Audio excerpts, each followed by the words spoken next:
Bom dia, meu amigo. Bom dia, minha amiga. Como é que você está? Espero que você esteja muito bem, que a paz do Senhor nosso Deus esteja sobre você, esteja no teu lar, esteja sobre a tua família, sobre os teus filhos, sobre aqueles que você ama, que tudo que você tocar tenha as mãos de Deus sobre as tuas mãos para que seja abençoado. Peço a Deus que você nunca desanime diante dos problemas, porque os problemas virão. Nós estamos aqui nesse mundo e a Bíblia fala que no mundo teremos aflições, mas a Bíblia fala também que Deus nunca nos dá um problema além da nossa capacidade de suportar. Nós estamos nesse mundo numa batalha, numa guerra, mas maior é o que está conosco do que os que se levantam contra nós. Então, que a paz do Senhor esteja com você, com toda a tua família, que você tenha esperança, certeza da vitória, porque quem te convocou para a guerra já te garantiu essa vitória, tá? Deus é contigo e se Deus é por você, ninguém será contra você. Eles podem até se levantar contra você, mas não te tocarão, porque o teu Deus garante a tua vitória, tá bom? Todo cristão, às vezes não, até nem cristão às vezes, mas todo cristão no geral conhece algum personagem bíblico. Ainda que você frequente ou não a igreja, mas todo mundo já ouviu falar no rei Davi, todo mundo já ouviu falar no rei Salomão, aquele homem que pediu sabedoria a Deus e Deus deu muita sabedoria a ele. Nunca houve no mundo um homem tão sábio como Salomão. Deus deu riqueza e sabedoria, porque ele pediu sabedoria para dirigir o povo de Deus. Deus abençoou muito o rei Salomão. Todo mundo já ouviu falar em Moisés, né? Que Deus usou Moisés poderosamente para tirar o povo hebreu da terra do Egito, para trazer o povo para a terra prometida, libertou das garras de Faraó, da servidão que eles ficaram durante 400 anos. Deus fez maravilhas. Se você não conhece, pegue a tua Bíblia e leia o livro leia toda a Bíblia, mas a história de Moisés está no livro de Êxodo, quando Deus tirou, o povo sofreu durante 400 anos, passou muita dificuldade, e Deus fez maravilha, fez as pragas do Egito, abriu o mar vermelho, tirou o povo para a terra de Canaã. Foi maravilhoso, você vai se emocionar vendo o que Deus fez e faz ainda na nossa vida. E teve tantos outros profetas, como por exemplo Samuel, né, um homem de Deus, um profeta, um homem de Deus, Samuel, uma história muito bonita, vale a pena você ler a história de Samuel. E entre esses homens também teve Abraão. Não sei se você já ouviu falar Abraão. Abraão, de todos os homens do mundo, foi o único que Deus chamou de meu amigo. Olha a honra, olha a honra, o Deus Criador de todas as coisas, chamar um homem de meu amigo. Isso é muito especial, gente. Quando você diz assim, olha, fulano é meu amigo, mas não é amigo da boca para fora, aquele amigo de oba-oba, não. É amigo que você sabe que pode confiar. Quando você tem um problema, tu vai para ele, procura fulano, tá se passando isso. Ele sempre tem uma palavra boa para te dar. Tu fala assim, vou conversar com fulano porque ele sempre tem algo para me dizer. Sabe, aquele que você confia, aquele segredo que você não conta a ninguém, mas aquele teu amigo, aquela tua amiga, tu sabe que pode contar, que ela vai guardar com ela, ainda vai te dar alguma palavra, vai te ajudar em oração, vai te ajudar fazendo alguma coisa boa, tá? Aí, o que acontece? Quando Deus chegou para Abraão, Deus fez uma proposta para ele.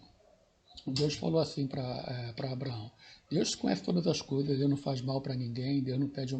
Deus, ele nunca pede absurdo para ninguém, ele só pede as coisas que ele sabe que nós temos capacidade de dar. Então Deus um dia quis fazer um teste com Abraão.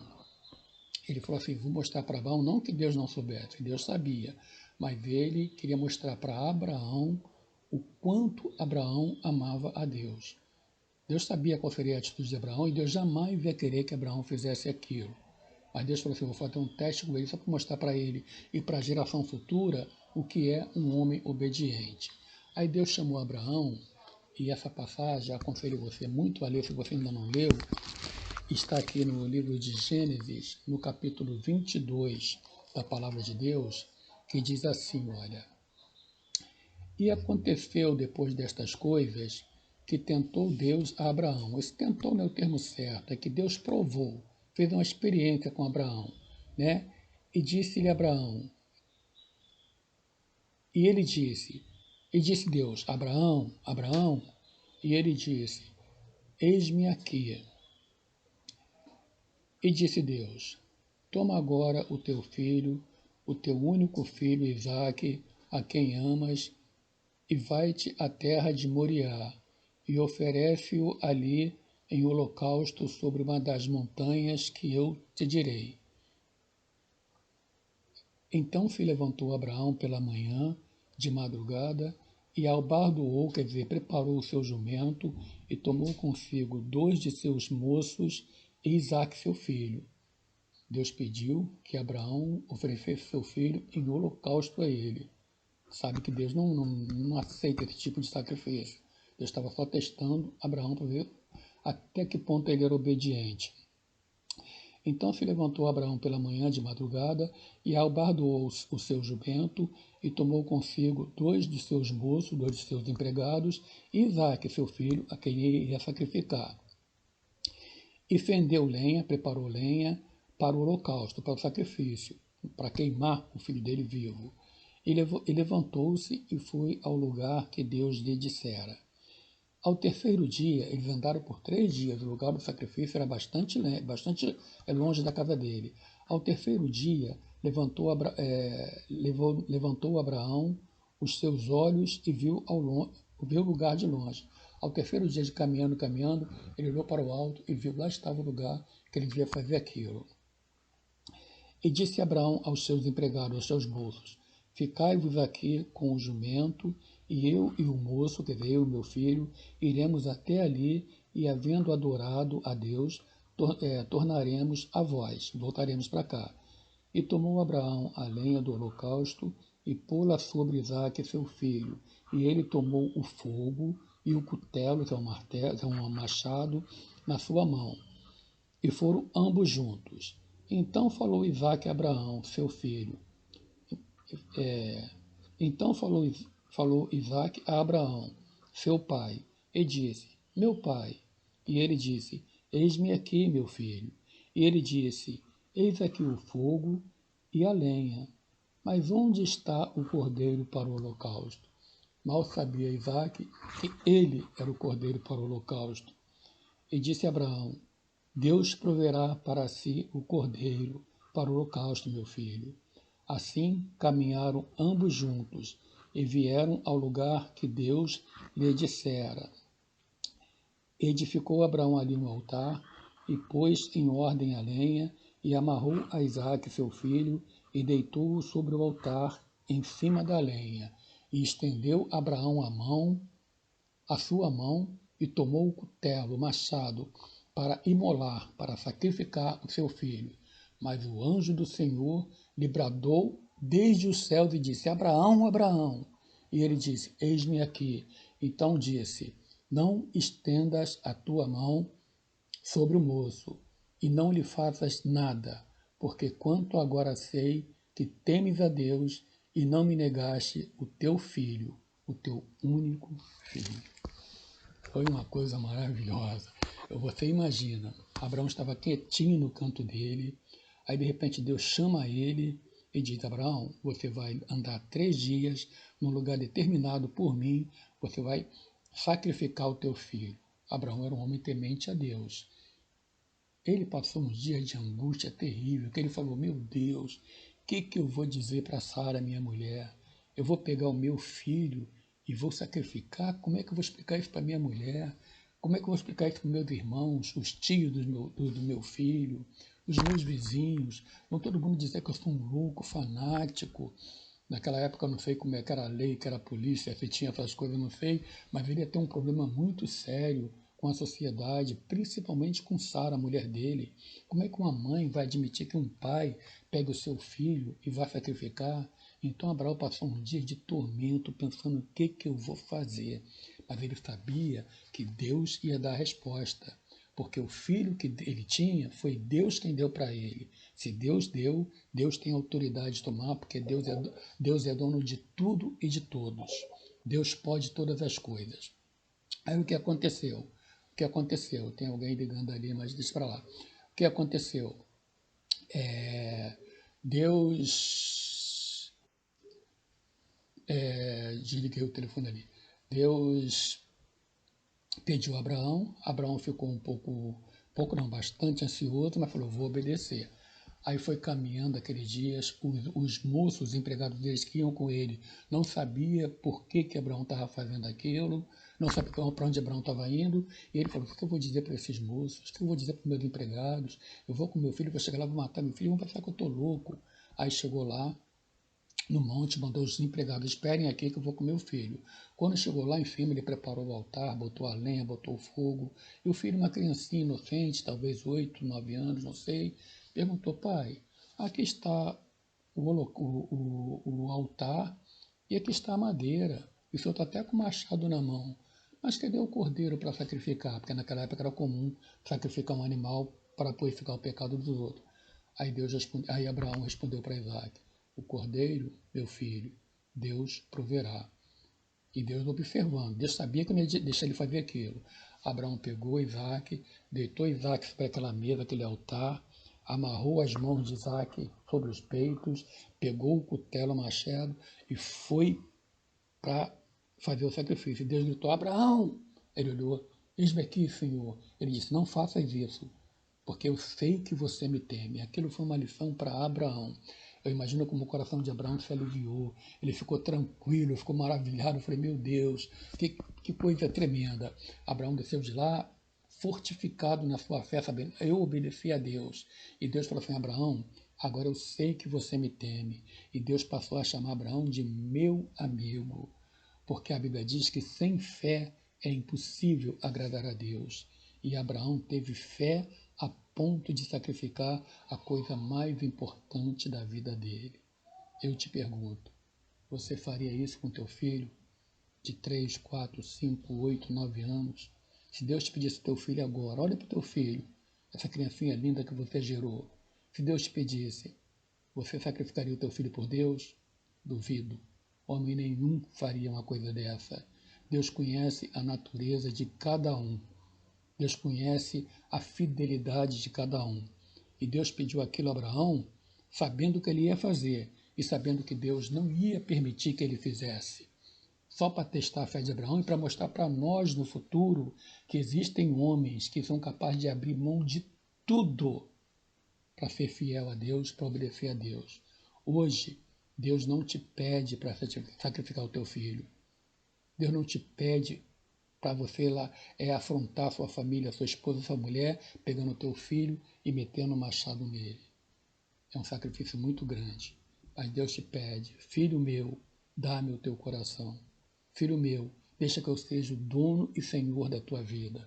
Filho meu, não seja amigo deste mundo, porque os amigos, os que se constituem amigos do mundo, se tornam inimigos de Deus.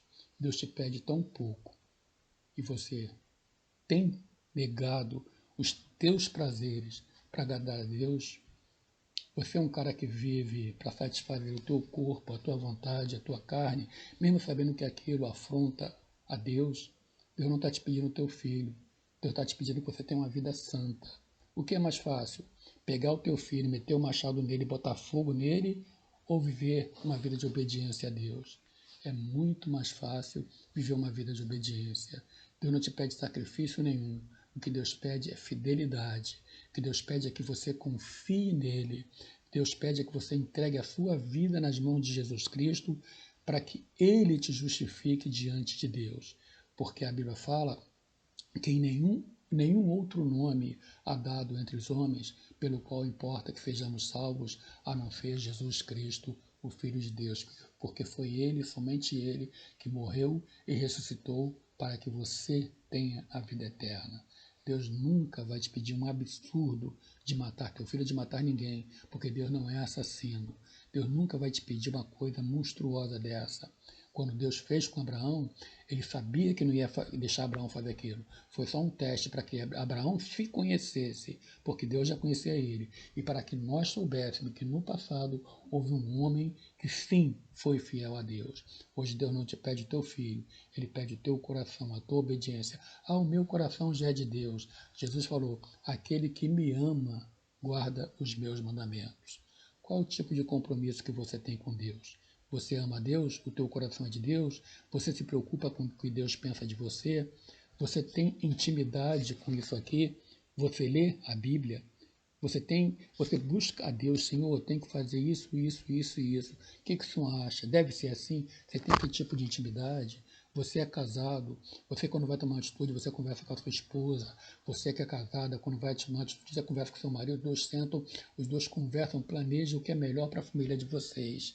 E em relação a Deus, você conversa com Deus quando tem que tomar atitude, você coloca Ele como prioridade da tua vida, você tem responsabilidade com Deus, assim como você tem com a tua família, com o teu emprego. Deus faz parte do teu dia a dia, do teu momento diário, ou Deus é aquele que você só lembra na hora da aflição? Ah, Senhor, quando a coisa pega. Quem é Deus para você? Jesus falou, aquele que me confessar diante dos homens, eu o confessarei diante do meu Pai que está no céu. Mas aquele que me negar diante dos homens, o negarei diante do meu Pai que está nos céus. Aquele que se envergonhar de mim diante dos homens, eu me envergonharei dele diante do meu Pai que está no céu. A Bíblia diz que com o coração você tem que crer que Deus mandou Jesus Cristo, que ele morreu e ressuscitou. Você tem que crer no teu coração e você tem que confessar com a boca para você ser salvo. Se você crê em Jesus Cristo, mas não confessa com a tua vida, nada resolve, porque o diabo, ninguém crê mais em Deus do que o diabo, mas ele não pratica o que está escrito aqui, ele não tem compromisso. Crer em Deus, eu creio em Deus, até os demônios creem. Creem e tremem de medo. A diferença é que eles não têm compromisso com isso aqui. Eles conhecem isso aqui melhor do que eu, você, qualquer todo mundo. Eles conhecem isso aqui melhor do que qualquer homem. Mas eles não obedecem. Eles não têm respeito. Você crê em Deus. Mas qual é o teu compromisso com isso aqui? O que você conhece disso aqui? Passa a ler a palavra de Deus. Passa a saber o que Deus quer de você. Passa a ter compromisso com Deus. Porque todos nós somos criaturas. Filhos de Deus são aqueles que aceitam a Jesus Cristo como seu Salvador. A Bíblia diz que Jesus Cristo veio para os que eram seus, e os seus não o receberam, mas todos quanto o receberam, deu-lhes o poder de serem feitos filhos de Deus. Você quer ser filho de Deus? Só através de Jesus Cristo. E o que é receber Jesus Cristo? É chegar para Ele e falar, Senhor, eu sou um pecador, pelos meus méritos eu jamais vou conseguir entrar no céu, então toma a direção da minha vida, perdoa os meus pecados, escreve meu nome no livro da vida e a partir de agora eu pertenço ao Senhor. Dá-me fé, ensina-me a te amar, ensina-me a viver de acordo com a tua palavra. Mas você só vai saber qual é a vontade de Deus se você começar a ler. Você só vai entender de matemática se você estudar matemática. Você só vai entender de ciências se você estudar ciências. Você só vai entender de Deus se você começar a ler a palavra de Deus. Porque assim como o arroz, o feijão e o pão alimentam o teu corpo, isso aqui alimenta a tua alma. Cada dia Deus fala coisas novas, maravilhosas para você através desse livro. Você pode ler o mesmo texto todos os dias e cada dia aquele mesmo texto vai te dar uma visão nova da palavra de Deus, porque Deus é inesgotável, Ele se renova a cada instante. Se você não tiver compromisso diário com Deus, você é apenas uma criatura de Deus e não um filho de Deus. Deus não vai pedir o teu filho, Deus vai pedir que você faça de Jesus o teu Senhor. Que se você não fizer, não adianta não roubar, não matar, não fazer nada de errado. Isso é obrigação tua. Isso não leva você para o céu. Assim como eu sempre digo nos meus vídeos, um patrão não tem que agradecer o seu funcionário por trabalhar para ele. É obrigação do funcionário. E um funcionário não tem de agradecer o patrão pelo salário que ele paga. É obrigação do patrão. Um não tem que agradecer o outro. Tem apenas de cumprir o seu papel. Deus não tem que te dar salvação porque você não rouba, não mata e não faz coisa errada. Isso é obrigação tua. Deus vai te dar salvação pela tua fé em Jesus Cristo. E se você tem fé em Jesus Cristo, o sacrifício do Calvário tem que modificar, transformar a tua vida. Porque se o sacrifício do Calvário não impactou a tua vida, a tua fé é morta. Não adianta, você vive no mundo como o mundo vive, por que quando você morrer, Deus vai separar você dos salvos, você do resto do mundo, se você viveu como o mundo vive? Jesus vem buscar um povo que nesse mundo fez a diferença, um povo que tinha compromisso com Ele, o povo que tinha o selo do Espírito Santo na testa, no coração e na alma, um povo que as pessoas olhavam e falavam, aquele fulano, ele é diferente, ele tem algo diferente. O mundo tem que olhar para você e ver a marca de Jesus em você. Você não pode viver como o mundo, porque Jesus disse, vós sois o sal da terra e a luz do mundo. O sal, ele tempera, ele dá sabor, e a luz, ele traz alegria, traz luminosidade. Você tem que fazer a diferença, porque Jesus está vindo buscar um povo que nesse mundo fez a diferença. Ele não quer o teu Isaac, ele não quer o teu filho, ele quer que você se entregue a Jesus, faça dele o teu único Senhor e Salvador, para que quando a morte bater na tua porta, você tenha acesso direto ao céu, porque sem Jesus você não tem acesso a Deus. O mundo, a Bíblia diz, ao homem está ordenado morrer uma só vez, vindo depois disso o juízo. E como eu sempre digo nos meus vídeos, a morte ela é especialista em nos fazer surpresa. Você não sabe se no final desse dia você vai estar vivo. E se você partir agora e não tiver um compromisso com Jesus, você passou por esse mundo como uma criatura de Deus, muito longe de ser um filho dele. Aí, meu amigo, aí de você. Seria melhor se você não tivesse nascido, porque a única coisa que nos justifica diante de Deus não é as minhas boas obras. A Bíblia diz que as minhas boas obras são como trapo de imundícia diante de Deus. O que me justifica diante de Deus é o sangue de Jesus sobre a minha vida. Eu ter me entregue a Ele, reconhecer o sacrifício que Ele fez, ser agradecido e fazer dele o meu Senhor, porque foi Ele, somente Ele, que morreu e ressuscitou para que você tenha vida eterna. Ninguém mais. A Bíblia diz que nenhum outro nome há dado entre os homens pelo qual importa que sejamos salvos. Jesus não quer o teu Isaac, Jesus não quer o teu filho. Hoje Jesus te pede, filho meu, dá-me o teu coração. O que você vai fazer? A decisão é tua. Se essa mensagem foi útil para você de alguma forma, inscreva-se nesse canal. Que o Senhor te abençoe, que o Senhor fique contigo, em nome de Jesus.